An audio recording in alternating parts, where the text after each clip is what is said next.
Hello, everyone, and welcome to another episode of Conversations Aloud, where we have honest conversations on politics, society, and culture. And today, we're talking about Islamophobia. We're joined by Eric Brazeau, who's based in Canada, is the founder of Fight Islamophobia, and understands the Islamophobia mindset, as he was also convicted and jailed for Islamophobia. So we're going to go into that. Thanks for joining the show, Eric.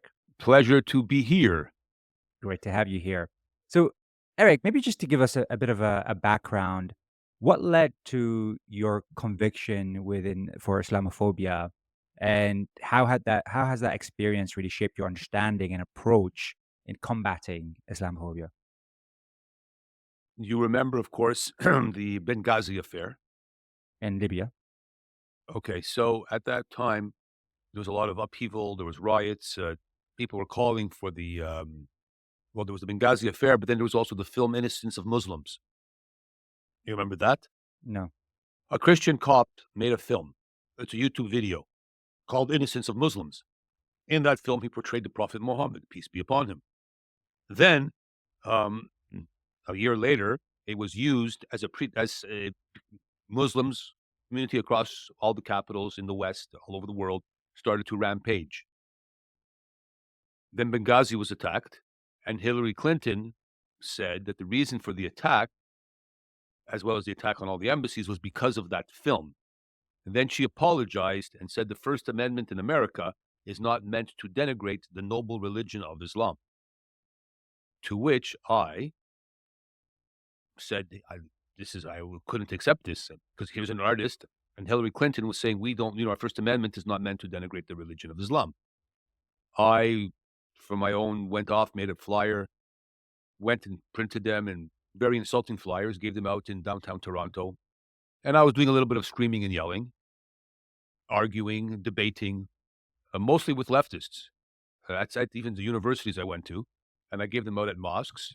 A week and a half to 2 weeks later, I was arrested and ultimately convicted of not exactly Islamophobia, but hate crimes against Islam and bringing detestation and vilification upon the Muslim people through my actions of denigrating Islam. That happened in 2012 or so.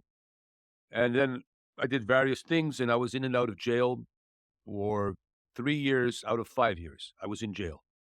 So, just out of curiosity, so during that experience, was it just to kind of support freedom of speech that led you to do that, or was it something else? At that time, at that moment, it was freedom of speech. And so I was running around city of Toronto with this very insulting flyer saying, "I am Eric Brazeau." I announced my name. I wasn't wearing a mask. This is my freedom of speech. This is my artistic expression. And I was saying to the people, "Come and get me," because of course there was also the rampaging in different cities around the world. And I was saying, "I am here. If somebody wants to come and stab me, stab me. But I support freedom of expression." So you're making a And stand. pardon? You were making a stand. I was making a stand. It wasn't so much a stand against Islam per se, even though at that moment I understood in my mind I was against Islam, but it was more about I'm here, I'm making this is my art. And my art is, you might not like my art, but this is my art. And screw Yeah. you. And so I was challenging the people, I was challenging the system, and the system put me in jail. So I lost, in a sense. I Yeah. became kind of famous a little bit. That's not why I did it, of course, but I ended up becoming famous, and one thing led to another. And I realized, and then I went on a journey, which you might have looked at my website, read some of my other websites, and so now I approach this in a completely different way. Interesting. So how did that shape your understanding about Islam, and what resulted in you fighting Islamophobia after that? So I came to realize that I will never be an expert on Islam. I don't speak Arabic. I can't read I cannot read the Quran. I can only read a translation of the Quran, and it's not the same. Mm. I decided to forget about me knowing about Islam, and I changed to I am an expert, maybe one of the only experts around for 10 years 8, 9 years, I've been doing a deep dive into understanding what the Islamic leaders, the Imams, the sheikhs in North America and in Europe, Canada, are saying Islam is. So when I talk to people about Islam, I don't give them my opinion. I say, and I can say, this Imam said that Imam said this, Abdul Hamid said this, the Canadian Council of Imams says this, National Council of Canadian Muslims. I've researched all the websites of all the madrasas and all the major mosques in Canada that teach children how to be true Muslims. And what it is that they say is it is to be a true Muslim, which is the Rashidun and the Sahaba and the Sunnah of the Prophet Muhammad. That is, according to them, what the new generation of Muslims who are 12 years old are being taught to become as adults. They say it. So it's not about what I say or what I think. I research what they say. And I base my books and my talks on them because they're the experts, correct? Yeah, and it's an interesting thing because a lot of people when they discuss about Islam, it's this one thing, Islam, but there's just so many cultures that understand within Islam Correct. that express Islam in very different ways. Even let's take an What we example call the in manifestation, how it's yeah, manifest, how it's yeah, made manifest. and Yes. and there's huge differences between them. Even for example, I've lived in Iraq, for example.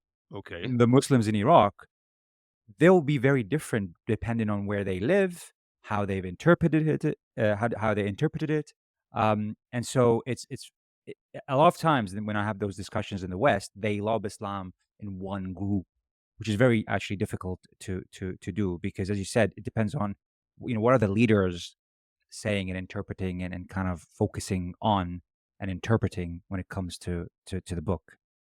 Well, it- it's your in my from my standpoint, from my perspective, you're partially right, but not completely, because there's more to the equation than from where you come. Is that all we could say all dogs are different, but all dogs are the same. Could we say that? Yeah, in the same Because sense all that dogs, you have big dogs, small dogs, but at the end of the day, there's certain things that make a dog a dog. there's a foundation. There's a foundation to why a dog is a dog. A dog is not a Yeah, cat, not a chicken. All birds are different, but most birds are kind of the same in many fundamental aspects. yeah, So when we look back at Islam, you could even say Sunni and Shia Islam are very different, of course, but they're also very much the same. yeah. And And there's some you can elements. apply that to humans also. Like they're the same, but they're They're they have all differences. women Yeah, are different, but at the end of the day, they're really all the same, yeah, right? Um, so what are the commonalities? It's not for me to say, but what I have learned and what we cannot deny is in Europe. Now, I'm not talking about Iraq. I don't speak the language. I can't even pretend to go into this culture. But in Europe, in North America, there are organizations called the European Council of Fatwa, the Canadian Council of Imams, and there's only 4 or 5 organizations really that are the umbrella groups of all the groups in North America and Europe. You realize this, correct?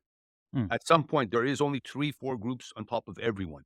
And then they have, every 4 years, like in the Olympics, every 4 years, 5 years, they get together at some big conference, and then they go back into their respective countries, like a United Nations of Islamic scholars.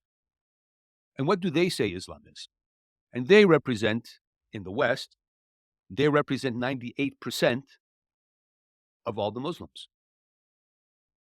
Now, when a man, well, I'll use the word Christian, if I, as a Christian, go into a church, I will be affected by the preachers and the people and the attitudes in that church to some extent or another, maybe more, maybe less.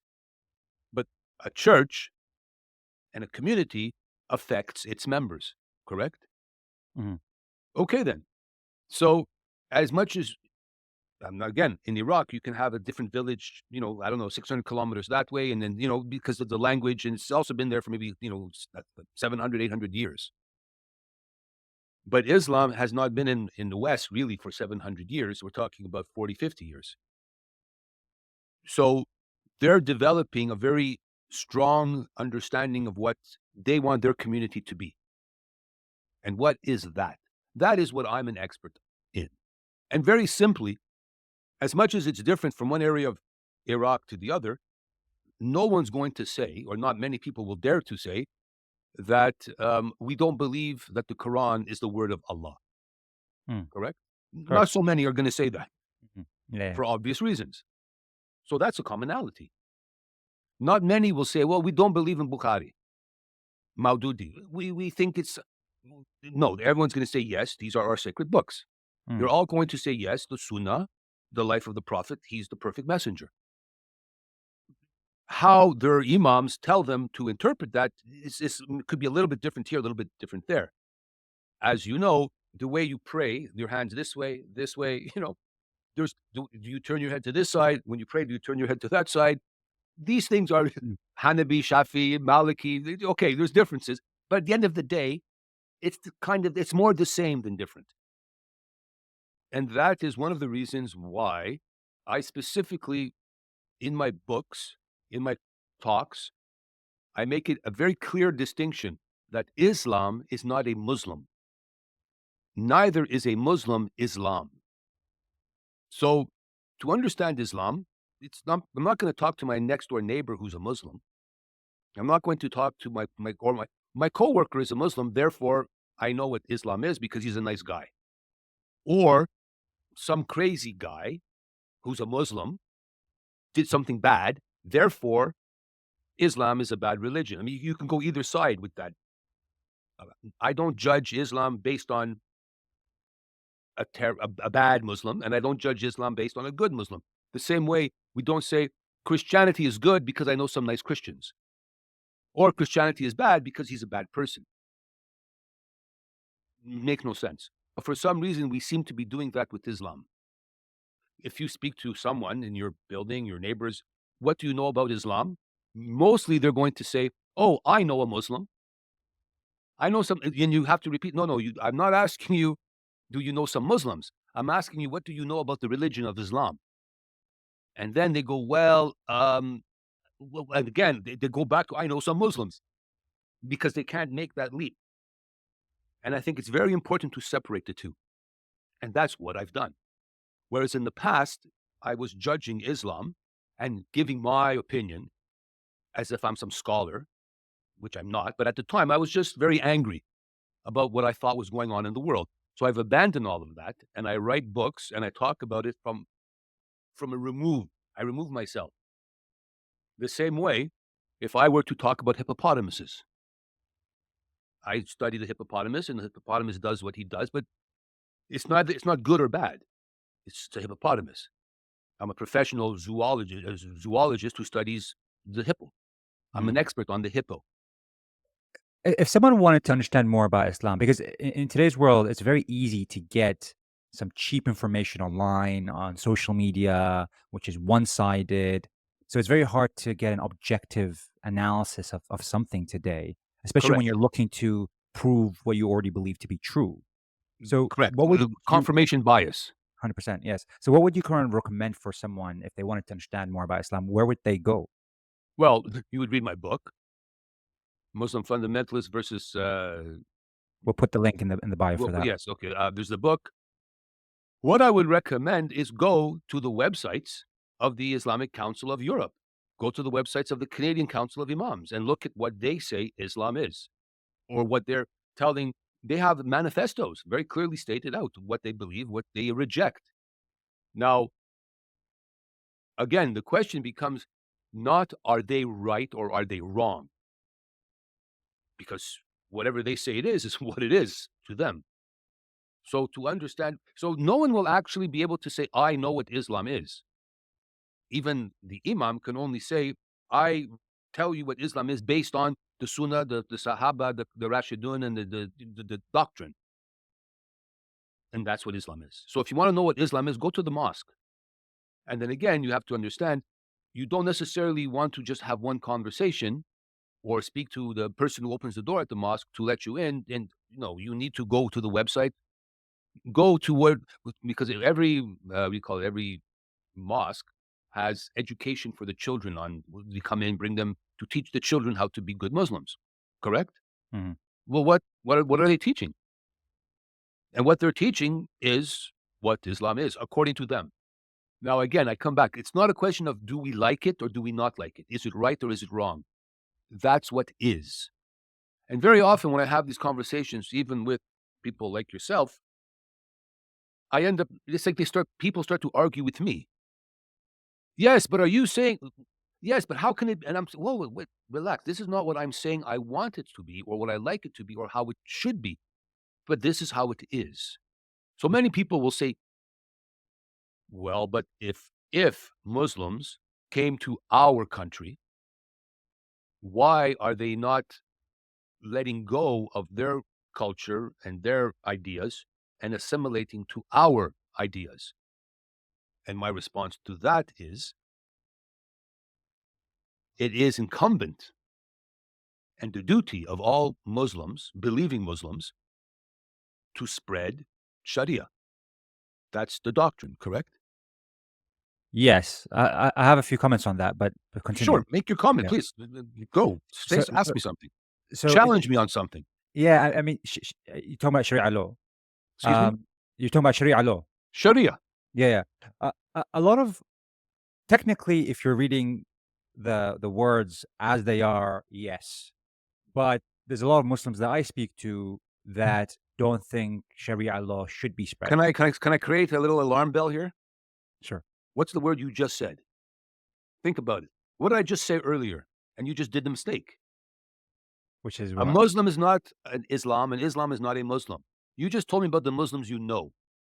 Mhm. I'm talking about what does the doctrine of Islam teach? What do they teach in the madrasas? What do they teach in the mosque? What do they teach in all? They say that it is what is the best way for you to get to paradise, according to the doctrine of Islam, is to bring a non-Muslim to Islam, to Allah, to save a person, correct? That brings you right to Jannah. That's the highest level. That might even be higher than jihad.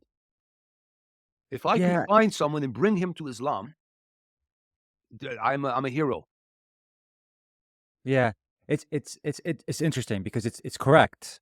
And at the same time, I'm gonna go back and fall into the trap, which is Okay. that a lot of Muslims I know, their focus isn't that. So the Sure. question is, why isn't their focus that? Well, when I speak to them, they, I mean, they're in the West, they respect other people's views and other people's religion, and they are kind of combining their values with other people's values in My the West. friend, this is Yunus Cathadra. You can find his name on my blog. I write about him a little bit in the book, of course. Imam, long beard, probably knows more about Islam than you or your friends. He said very clearly, and he said many things, but the two things that I'll tell you right now is he said, you must hate the Yahud because Muslims are mandated by Allah to hate the Yahud. And if you don't hate the Yahud or the Zionists or the Jews, whatever you want to call them, you go to a church, go to a synagogue, but you do not belong in the mosque. He Hmm. said that in English very clearly. The words I just said, that's what he said. He didn't say something like that, kind of like that. No, that's what he said. Okay. So you can tell me about your friends. Sure, I'm sure you have lots of wonderful friends. You might even have friends who are LGBTQ friendly.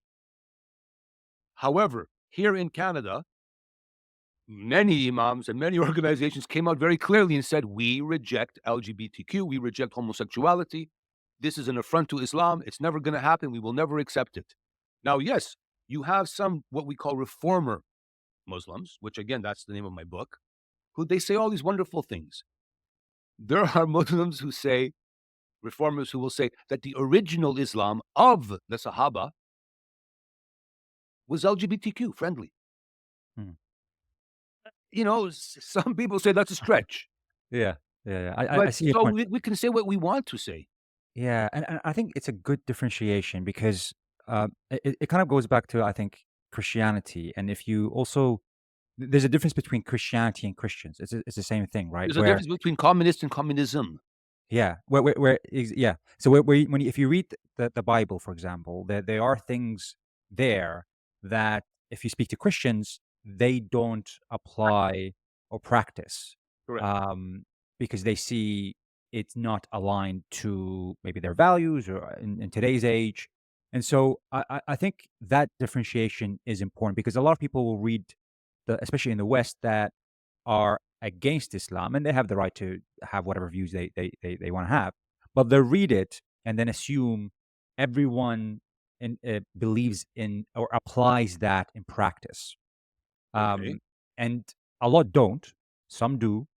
Um, I know many that don't, and so it becomes very confusing if you're speaking to someone whether where do they stand on this and that, and what values do they hold, and are these values aligned to Western values?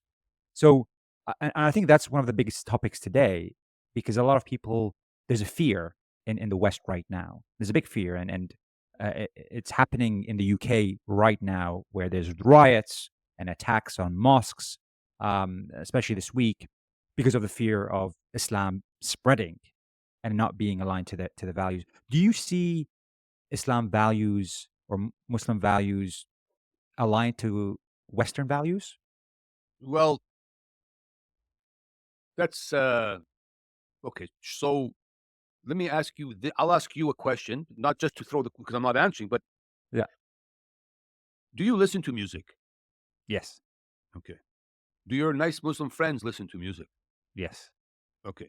Of course. Do you know what I'm going to say next? Yeah. Okay. What am I going to say next? Tell me. Well, according to many, it is haram. No, not according to many. According to the hadith. It's not just haram, it's shaitan. Hmm. Okay, so music is is a core essence of Western civilization. Weddings, dances, walking on parades. There's no place. Music is fundamental, and it has been. If you think back 500 years, the King Arthur, everybody had a little lute and a magic player.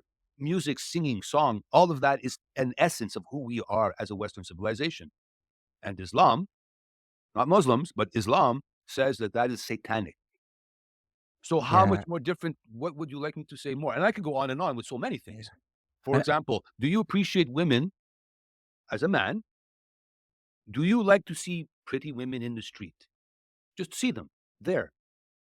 yeah. It's nice. Yeah. As Western men, it's nice to see. There's a song Jacques Brel sang, "Thank God for little women," or "Thank God for little girls," because they grow up to be women. You know, that's a whole different concept. Now you know where I'm going to go. Hmm. So is that compatible with Islam?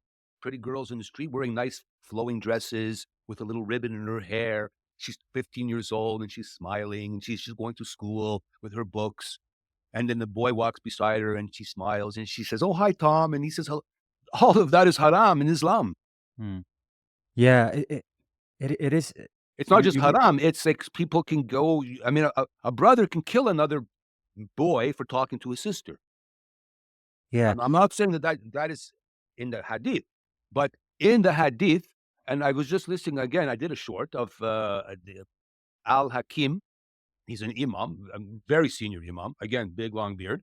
Abu Huraira, or even Taimiyah, one I can't remember who, said this imam, scholar from very great scholar, a woman only needs one eye when she walks from the burqa, only one, but she can't. And he goes like this: she can have two eyes because the niqab is for the woman to see, not Hmm. to be seen. This is doctrine now. This is not my opinion. This is not the imam's opinion. This is doctrine. How can you take that out of Islam? Now you can take that out away from you, but there's always going to be an element of Islam, of the Muslim community that says, yes, we want our women must wear the complete burqa Hmm. because we have respect, because we are not like them. That's their values. Now, according to multiculturalism, we must respect what? All values, according to multiculturalism. So, on some level, we're caught in a circle. we have to respect all values, even if those values are anti-Western. So what do we do here? I Mm. don't have the solution. But when you read my books, you come to the point where you realize we're confused. Yeah. And Does I that I answer think your question a bit? it does. It's just that I come from, let's say, a religious environment. Mhm. My family are religious, but even though my family are religious, I would still view, and we still view, I have a huge family, and we all still view people who don't listen to music as radicals, or people who wear the niqab, which, living in Iraq for about 16 years, I didn't really see much of until I Okay. actually came to the West, To see where I more saw of it. more of that Sure. than in the Middle East, which was very interesting. So it goes back to, Can I I explain something? Sorry to interrupt you, but mm, mm, I was very close with a Jewish woman many, many years ago, and she came from Israel, and she was here in Canada, and she said, "Here in Canada, the Jews are more Jew than the Jews mm, in Israel." So the diaspora so the diaspora always enforces their culture more because the people in the culture, um, you've been there for 500 years, 400 years, 600 years, 800 years, so you've developed your culture. Whereas in the West, who developed the Muslim culture? It's not really the Muslim people organically that developed the Muslim culture. It's the Imams that came from Qatar, from Saudi Arabia. And and what is the culture that the Imams, if we're talking Imams, what do they want the people to do? They want the people to be 100% Islamic mm, because he's an Imam. So he's not going to have the same attitudes to life as you have. If you ask him, he says, yes, you have to die for the cause of Allah. mm. Because why? Because what is this life? What do they say about this life? It's It's a not the real plaything. life. It's Yeah, not real. When does the real life begin? later on. Later on. Therefore, to die is no problem. Mm, Now, is that so? We know that this teaching is very much a part of the Islamic doctrine. Now, if there's a thousand, if there's a big mosque for 4,000 people, or you have 10,000 or 50,000 Muslim communities somewhere, a certain percentage of them will, they're going to be on a scale. Some are going to be like you. Some are going to be some are going to be even LGBTQ friendly, and then some are going to be what we call ISIS friendly. But then the question becomes, what's the percentage? And what's the percentage that you, are prepared to accept for the benefits of diversity and multiculturalism? Unfortunately, there are some people, fortunately, unfortunately, I shouldn't say that, who say we should have no people, Muslims, who sympathize with ISIS style Islam in our country. We should have zero of them. But then the problem becomes, how do you accomplish that? Because the teachings are the teachings. So wherever in the world you have 100, let's just do the number 100. Wherever you find 100 Muslims, not your friends, but just find 100 Muslims, what's going to be the percentage of those who say, yes, if you insult the Prophet Muhammad, I'm sorry to say, but we have to kill you. mm, I don't want to kill you, but I have to because that's what we have to do because that's what I believe we must do. And mm. nobody's going to do it, and the government won't do it, so I have to do it. Is it 5? Is it 4? Is it 10? Is it 20? I'm asking. You tell me. I'm not sure, to be honest. That's the complication, perhaps. Do you think Islam is a threat to the West or Western values? Well, when you say, is it a threat? Abdul Hamid of Toronto, again, Imam, senior, he teaches classes. He gave a lecture about 7, 8 years ago to a class of advanced students. Recorded, YouTube, I have it. Islam did not come over to assimilate, but it's what we have to do initially in order to get along. But Islam came to improve the lives of people. And to improve the lives of people, which is what the Prophet Muhammad did, changes have to be made. So it may seem from one perspective that Islam took over, so to speak, but it took over not to enslave the people, but for the betterment of mankind. That's why Islam came. Hmm. So when you say, is it good, is it bad, is it a danger, that's a perspective. So again, I come back to some people believe that Islam and Allah is the truth, and it's the truth to eternal life, to paradise. And to not believe in Allah is Jannah. Is it a Jannah? Hellfire. Jannah is heaven. Okay, so Jahannam. Yeah. Sorry. Jahannam, yeah. Yeah, I get it. Okay. Is hellfire. Do I prefer Western civilization? Obviously, I like music. You know, I don't particularly find the whole blackness with the glow. I find it a little bit.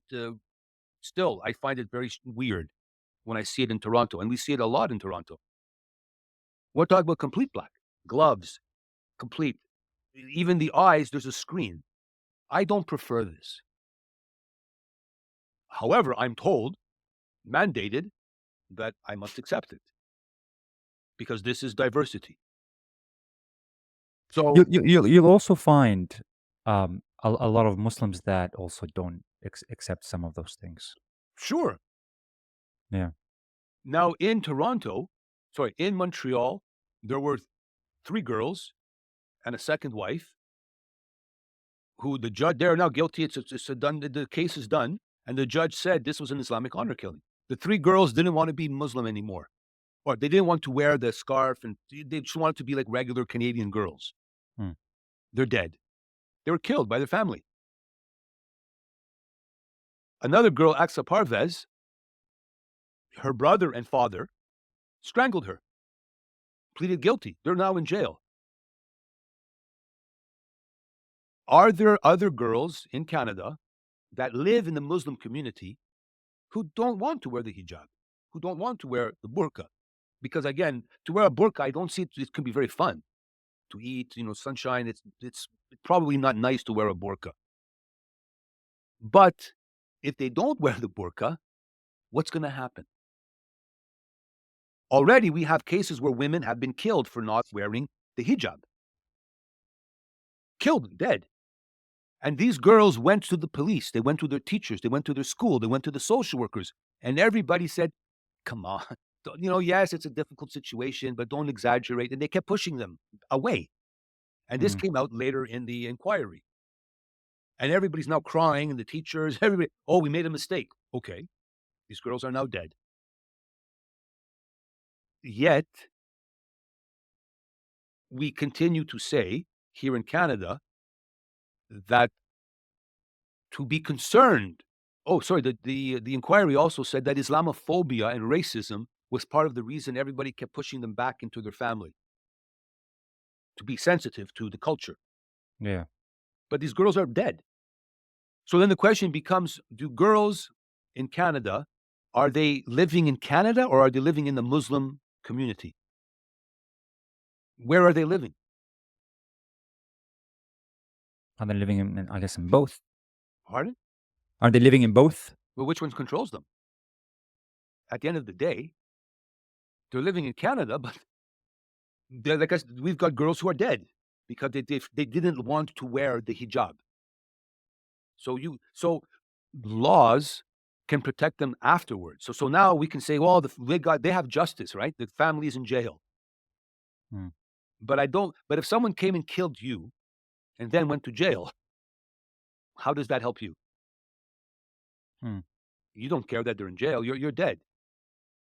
So are there other Muslim girls in Canada who would prefer not to be Muslim anymore, who want to maybe leave their religion? Because the reality also is, Imam from Kingston, Ontario, who's the president of the association of something in Kingston, Wallahi, I say to you the truth.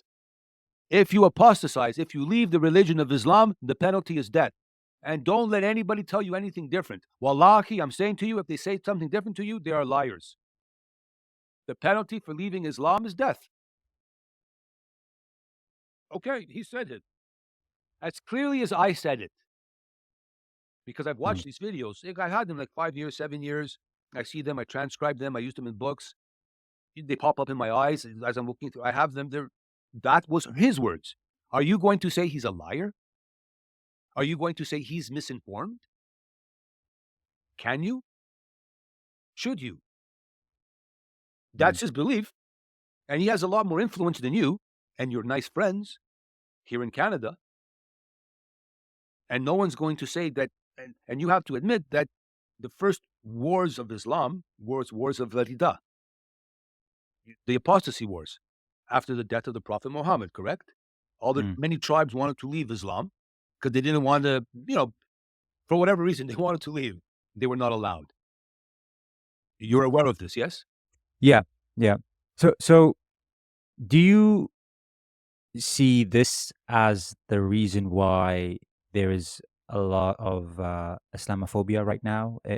Is it the clash of values?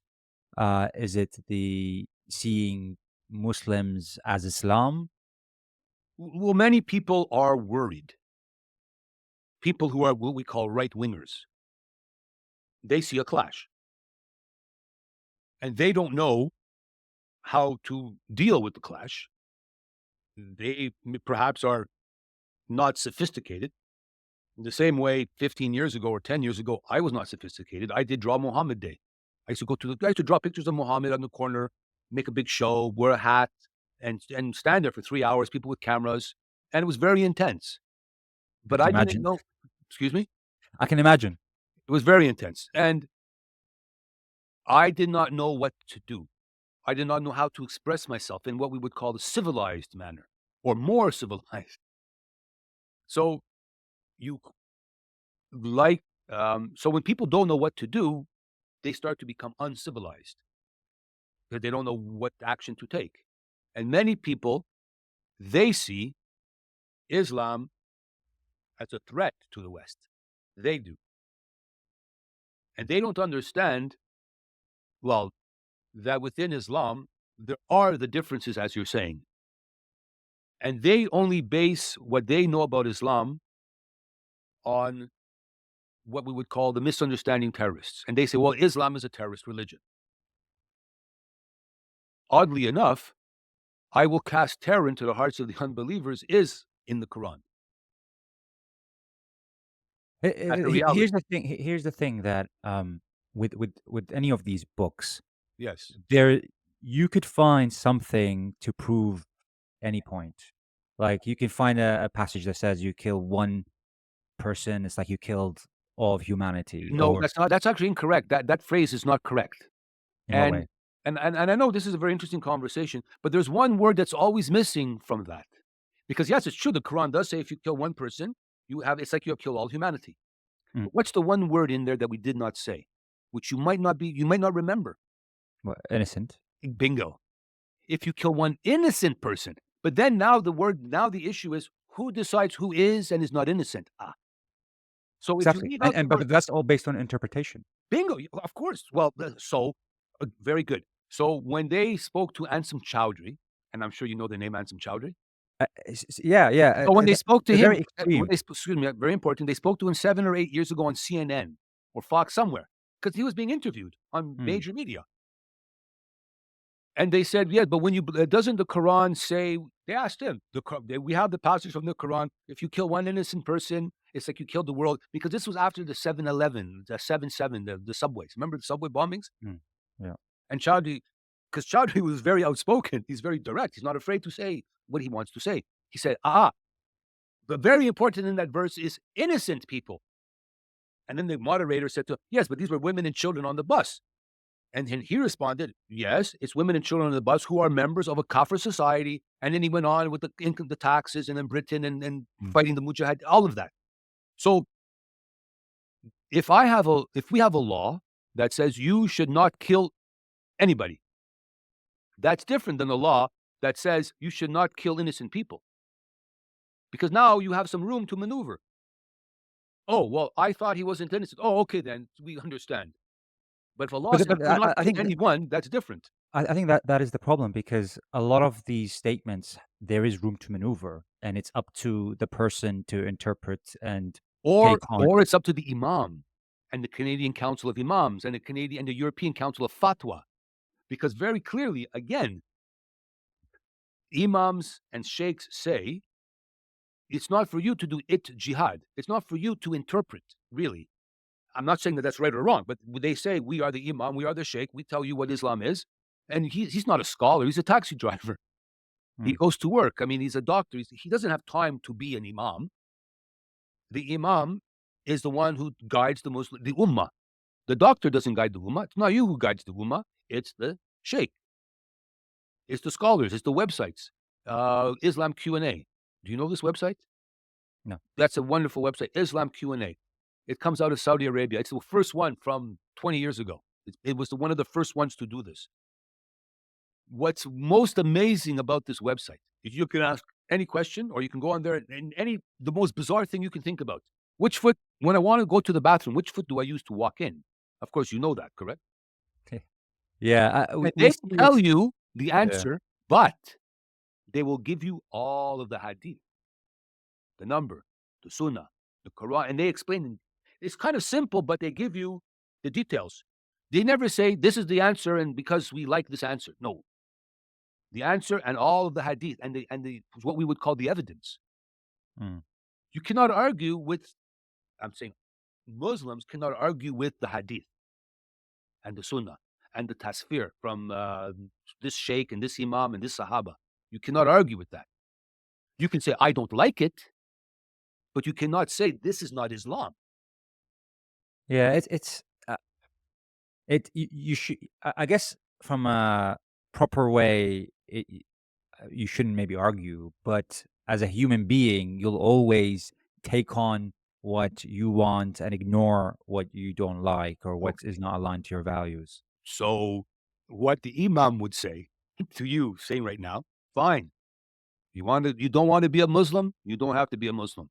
Become a Mm, Christian, become a Jew, become an atheist. But do not pervert and try to do bid'ah. Do you know what is bid'ah? mm, Innovation. mm. Don't try to innovate a new religion. This is But the religion of does Islam.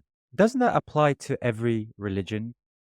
So within Christianity, isn't there also kind of the priests interpreting the book in different ways to other priests? Well, again, I'm not a Christian scholar. I don't pretend to be. I don't study Christianity. So I try to stay. I mean, I we could get into another conversation and to do comparative religion. Mm. But the fact remains that the Western civilization, very simply, that your parents escaped from Iraq to come to, was built by quote unquote Western Judeo-Christian ethics, ideals. So a lot of people will listen to this and Yeah. immediately have a lot of fear, I'd imagine.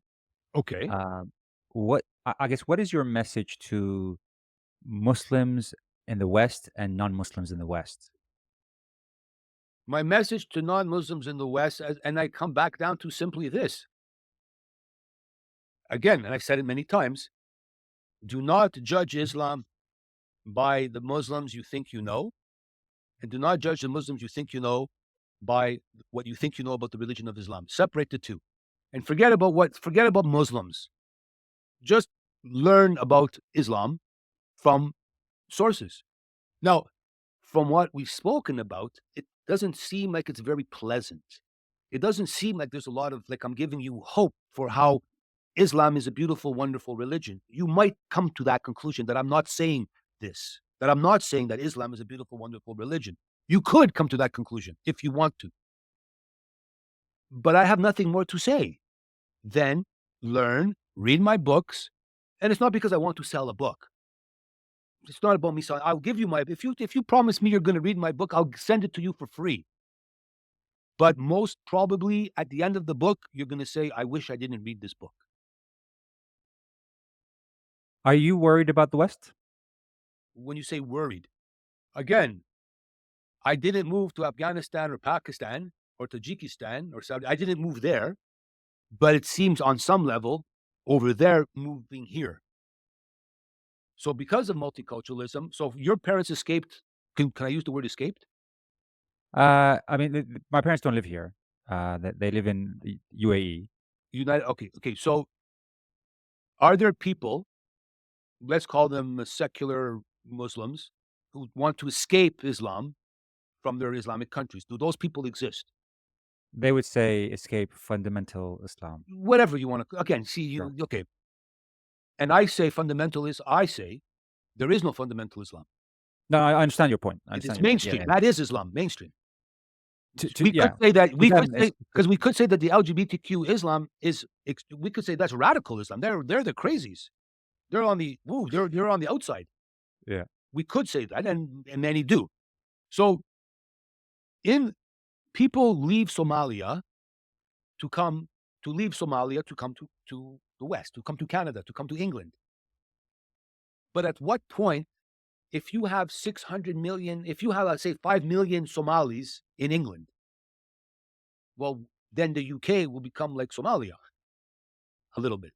So if you bring in a million Somalis, I'm just using this is off the cuff. If you bring in all of these people from Somalia, from Eritrea, from Pakistan, from Afghanistan, from Tajikistan, well, now the UK is going to be like those places. It has to be, correct? It must be. Hmm. If I have orange juice, 1 gallon, and I put in just, all these different juices, well, now this orange juice is no longer orange juice, correct? It becomes the things that I add to the orange juice. Hmm. So at what point does the West stop being the West? Well, I guess I know we're running out of time here, but what is the West? Western enlightened values. And I come Which is back to what? music. Simple music, church bells. Oh, church bells, by the way, are also satanic, according to the Hadith. According to the Hadith, by the way, not just the Imam talking. So you could say art, you can say culture, that art and culture and freedom to inquire. And again, this idea that, think about this. I can't remember when, an artist made a picture of a cross inside a urinal. You know what a urinal is, correct? When you Mhm. okay. No, it was an installation, like an installation. He had a urinal and he put inside a cross. A lot of people were very offended by that. Ooh, this was a big story. This is like 50 years ago, maybe, I don't know, a long time. But nobody got killed. There was no riots. There was no death. That's the West. That we can be offended to the maximum. But no matter how offended you are, you don't kill people. Don't go on a riot. That's what we don't do that. That's Western. Uh, It doesn't happen. see, As a uh, child, one more thing, please. As a child, I was taught as a child, sticks and stones may hurt your bones, but names will never hurt me. And that goes to everything. So anybody can say whatever they want, but as soon as you start using sticks and stones, you break the law. That we sure. cannot No, do. I totally agree. But I mean, That's the West. in terms of the values, I get the freedom of expression. I think that's like one of the core values Yeah. of the West. But then when you say kind of culture, what do you mean by one of the values is culture? Well, for example, you have dancing, the Polish dance, the waltz, the Vienna waltz. And I'm not sure how familiar you are with these things, but that's goes back 400 years, 500 years. You have Mendelssohn, you have the music, you have the operas, you have theater, you have Shakespeare. And this again very quickly, but that is the West. Yeah, to a lot of us, like in Iraq, in the Arab world, I don't know about other cultures, but Led Zeppelin is part of our culture. yeah, but I've been Pink surrounded. Floyd. I've been surrounded by music and art, in the Middle East. Right. But Uh, again, you see, you're coming back to this music exists in spite of Islam. But what I'm getting at is Western culture encourages and Christianity. When I go into a church and somebody is getting married, because sometimes they get married and they go to the basement of the church to have a party, mm, they serve wine in the church. In the church. And they dance together, the men and the women. And guess what? I, as Eric Brazeau, can say to the groom, I want to dance with your wife, please. And he'll say, sure. and we dance. Yeah, that's a different kind of culture That's for very sure. different culture. Yeah, it's a different culture.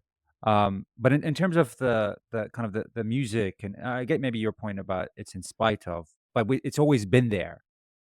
Even like my most religious family members participate with the music, Right, and but you what know, is there a reason why ISIS smashes musical instruments when they or Al Qaeda when they take over an area? You know that, correct? yeah. Okay, so I'm not sure when you say that is why the West is the West and Islam is Islam, and for many years, Islam was not in the West and the West was not in Islam. They were separate. You know that. Mhm, It's yeah. only what in the last really there was no Islam in the West at all for maybe until 80 years ago. Not even like very little, like almost nothing. Didn't exist Yeah. because Islam was the enemy of the West and the West was the enemy of Islam. But then because of what we call liberalism and multiculturalism and this whole idea of we must respect everything and be and allow everyone into our borders, it became understood that we will bring in all cultures, all religions under the guise of being nice people. Why do you think? Do you think that's the reason why a lot of Muslims come to the West is to spread, or do you feel there's something else? Okay. We know that a lot of Muslims came to the West, for example, in Nigeria, in Algeria, to work in France and to have better life. I would say the Islam, to a large extent, the younger generation of Muslims is more Muslim than their parents. Correct? Yes, I would agree to that. Because of the mosques and because of the schools and all that's why. So the parents came here to just live. Maybe they didn't come here to do dawah. Mm. But now the new generation of Muslims, they're being told it's your duty to do dawah. And also think about this: if a Muslim came here in 1972 or 1969, how many mosques were there? There wasn't that many.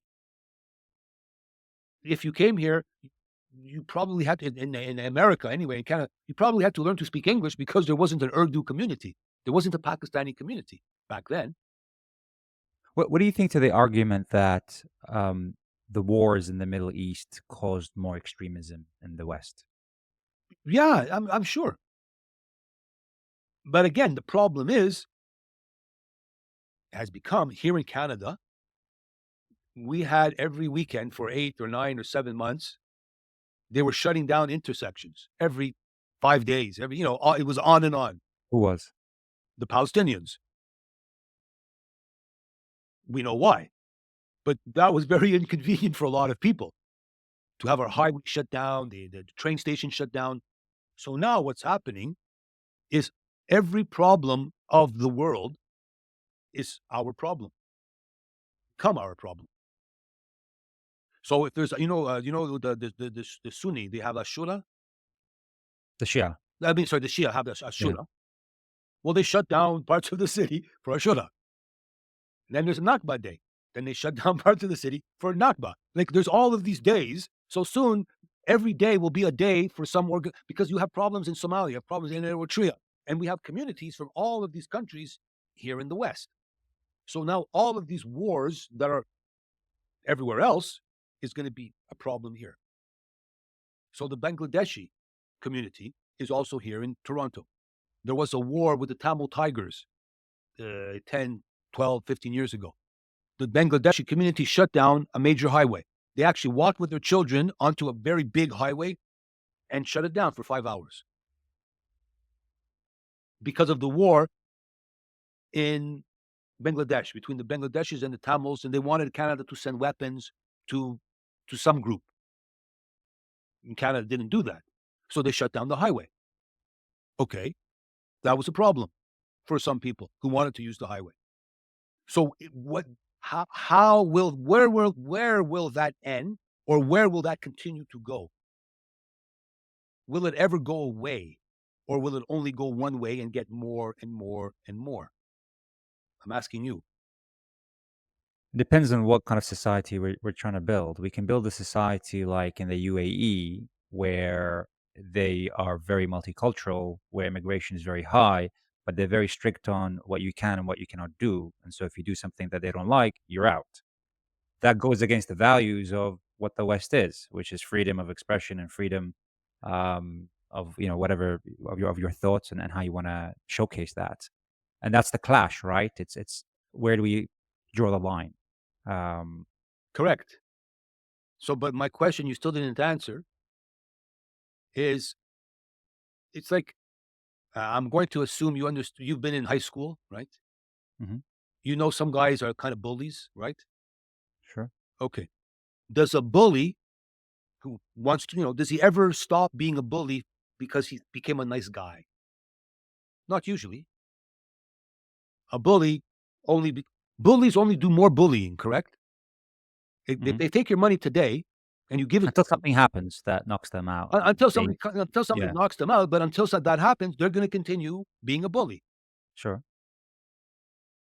So, could we say, I'm asking you this question, could we say that Western civil, like London, UK, so perfect, you're in the UK, correct? Yeah, London, UK, yeah. In the UK, they wanted to show the film by Geert Wilders called Geert Wilders made a film. You know what Geert Wilders is, yes? Okay. And this was 8 years ago, 10 years ago. They were going to show the film in the House of Parliament, private screening in the House of Parliament, and Geert Wilders was going to come and do a talk after the film. A Muslim organization contacted some members of parliament and said, "We will be there with 20,000 people to shut you down if you think to show this film and you allow this man to come into the country." They canceled the film in the parliament of the UK. They stopped Geert Wilders to come to the UK at the border. Would you call that being a bully? Yeah, it could Okay, be very good. defined as Okay, being a okay. bully. Yeah. So my point is, why, if a bully gets what he wants, why is he going to stop getting? Why is he going to stop wanting what he wants? I think the West need to define, what's really important to them Yeah, and what their values are. I think this is the issue of, you know, liberty and freedom. It's a double-edged sword, isn't it? In that how much will you allow to happen in the name of freedom? and how much diversity will you allow in the name of diversity? Because what happens if people who don't like diversity become part of your diversity? Yeah, when I look at like London, for example, it's diversity on steroids, but it's a beautiful thing because it's different cultures coming together, working together. Now there are some parts that don't do that. There's some parts that don't integrate, but to me, it's a very small minority of people. That's my environment. There are other places in the UK where that's not the case, where it's cities where there is no integration, and I understand how people view that as a threat. And so there needs to be a line drawn. I don't think it's diversity that's the issue. It's the type of how far we're going with what we're allowing to be censored and whatnot, and what's not censored. Okay. In the example that you gave. So if people are coming here, there needs to be understanding of what should be respected in order to assimilate and be part of the community here. Now, what you're saying right now is interesting, and it is kind of true, but that assumes people want to integrate and assimilate. You're already making an assumption, and all of these things are predicated on your assumption. So, what happens if a person? I'm asking the question, comes here and says, "No, I'm my community. I'm Somali, and I want to remain Somali, and I like my culture of whatever the culture is, and that's it. End of story." Have you see that you're not considering that that could be a case? You started by people should assimilate, and it's good to assimilate and have multiculturalism, but why do you assume people want to assimilate? No, you're never gonna get 100% assimilation. Okay, so what? So then, how much assimilation should we accept to not be assimilated? 50%, 60%, 80%? That's the question. That's hard to answer. Exactly, and that comes back down to how many misunderstanding Muslim terrorists who are there. Well, I'll agree with you, they're wrong, but they still exist. So let's agree that those guys who blew up the subway and the bus, you know what I'm talking about, right? Were Yeah. they right or were they wrong to do what they did? Well, obviously they're wrong. Okay, very good. So if they were But wrong, and the majority agree because if you think about, like, if all Muslims believe that, my friend, again, you UK come wouldn't back to exist. Muslims. All I'm saying and Yeah. asking you is, were they right or were they wrong? Please answer just that. They were wrong, correct? They were wrong, yeah, yeah. But it doesn't change that they did what they did. I mean, to some people, they were right, I'm sure. But that's not okay. But to you and many of your friends and many of the nice Muslims will say they were wrong to do what they did. Sure. Similarly, the Chechen who beheaded the French teacher was wrong to do what he did. I'm going to say that for the sake of argument. Mhm. I'm going to say that even if we agree that many Muslims will say that, even if they do, it doesn't alter the fact that it was done. But that's the same thing as saying, the Iraq War. Would you say the Iraq War was My done friend, again, you're going for. I stay focused in Western civilization and how Islam is enriching Western civilization. If we want, if we can, do you want to start talking about Palestine and Jerusalem? No, I'm not going to go there. I don't No, no, want to I'm go not there. talking about, Stay away from that part. Palestine. I'm just talking about how, for example, it's the same concept where people in the Middle East would see, Western values when they're being attacked and say, "That's Western values," when it's not Western values. But it could be perceived by a lot in the No, Middle but East again, in that see, way. but you're creating an argument that I'm not making. I'm not even asking that. I'm making it more simple than that. See, the problem when you have some What is the when things are more statement that you're making? complicated. Wait a second. When things are more complicated, it allows more space to navigate or to ignore the essence. And the essence of my question is this: in Winnipeg, there was a man on a bus. He heard voices. He beheaded the man in front of him with a very small knife. Small knife. Mm. Imagine how long it takes to take off somebody's head with a small knife. And the people in the bus ran off the bus because he was a very big guy. But the guy who did the beheading, he heard voices. He was kind of like he had problems, right? He was wrong to do that, correct? Mhm. But he did it. Okay. So that's the fact that he was wrong to do it is of no benefit to the man who was beheaded. It's a Sure. tragedy. Yeah. But the fact that we call it a tragedy is no benefit to the man who's dead and to the family. So Yeah. 7/7 happened because some people they did what they did. They were wrong to do what they did. But they did it because they believed in doing what they did. So the question I come back to is wherever you have Islam community, you will have some people, more or less, but you'll have some people who believe they should do 7/7. How many? We don't know. But On isn't what that the same level? argument as wherever you have humans, there will be killings? Wonderful. So, okay, Should we so just no, no, remove humans? wonderful. I love this. I love what you just said. This is fantastic. So then let me ask you this. Wherever you have children, there will always be a problem for their parents, correct? Some problems because you have children. It's a problem. You got to buy food. You got to do stuff. You have arguments. I mean, it's not always going to be beautiful. It's a problem sometimes, right? Mhm. Does that mean that as a parent, you have to go and take other children from the street and bring them to your house? No. Mm. Now, if you go to the street and bring a child to your house, I'm using this as an example, and he's not your child, you're doing him a favor. Let's assume.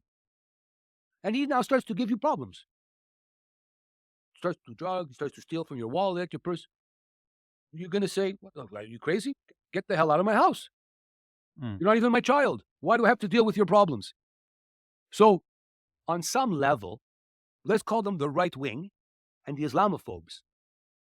Their perspective is Islam is not our problem. It doesn't need to be. Why is it even here? That's what they say. So if you want to have an argument with them, you can convince them that Islam is more beneficial to our civilization than Like you've got pros and cons, right? So Islam is here for some reason. but yet it sees it that it's okay, some, because but again, remember, this is the teachings of Islam, that sometimes it's okay to do what you need to do for jihad. You're not gonna dispute that.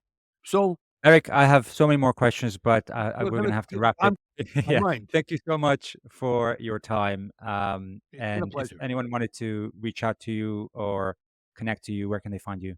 Um, Best place would be to go to my website, ericbrazeau.com. It's a website and my blog. You can get my books from there, and, again, it's all about defeating Islamophobia. It's been a pleasure. Uh, Thank you so much.